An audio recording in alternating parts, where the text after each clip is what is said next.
J Vincent മാഷ്, കാര്യങ്ങൾ ശുഭോദർക്കമാണോ? ഒറ്റ മിനിറ്റിൽ.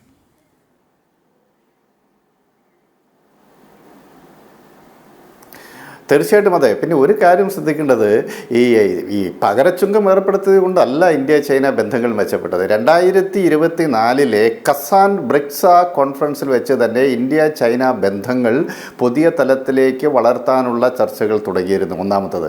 ഇപ്പോൾ ശ്രദ്ധേയമായിട്ടുള്ള ഒരു കാര്യം എന്ന് പറയുന്നത് RRR ആണ്.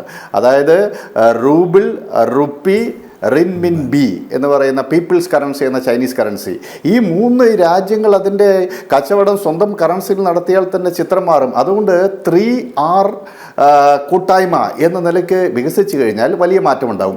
പിന്നെ മറ്റൊരു പ്രധാനപ്പെട്ട ഒരു കാര്യം ഇവിടെ പറഞ്ഞിട്ട് ഞാൻ അവസാനിപ്പിക്കാം. അത് ഈ വെസ്റ്റ് ഏഷ്യയിലെ സവിശേഷമായ ബന്ധങ്ങളുടെ ഒരു പശ്ചാത്തലത്തിൽ ഇറാൻ നേതൃത്വം നൽകുന്ന ഷിയ സഖ്യത്തിനെതിരെ അറബ് സുന്നി സഖ്യം, ആ അറബ് സുന്നി സഖ്യത്തിലേക്ക് ഇസ്ലാമിസ്റ്റ് രാജ്യങ്ങളായ തുർക്കിയെയും അതുപോലെ ഖത്തറിനെയും കൂട്ടിച്ചേർക്കുക, അതോടൊപ്പം പാകിസ്ഥാനെയും കൂടെ കൂട്ടിച്ചേർത്ത് ഒരു സുന്നി സഖ്യമുണ്ടാക്കാൻ അമേരിക്ക നടത്തിയ തന്ത്രപരമായ നീക്കമാണ് ഇന്ത്യക്ക് യഥാർത്ഥത്തിൽ പ്രതിസന്ധി ഉണ്ടാക്കിയത്.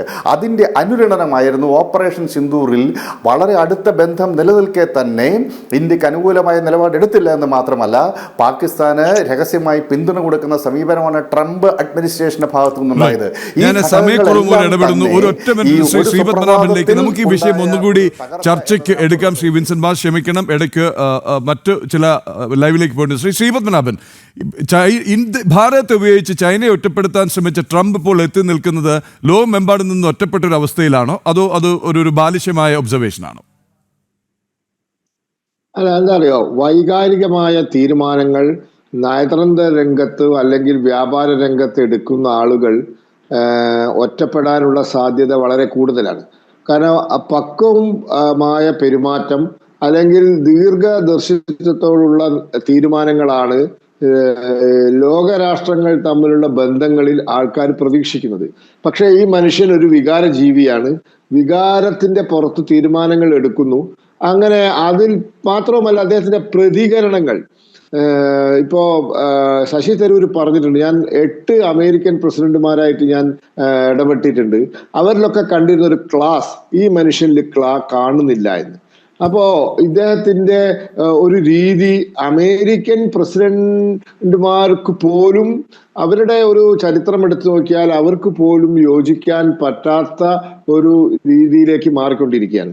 സത്യത്തിൽ ഇങ്ങോട്ട് അമേരിക്കയെ കൊണ്ടുപോയി കഷ്ടത്തിലാക്കുമോ എന്നാണ് നാം പരിശോധിക്കേണ്ടത്.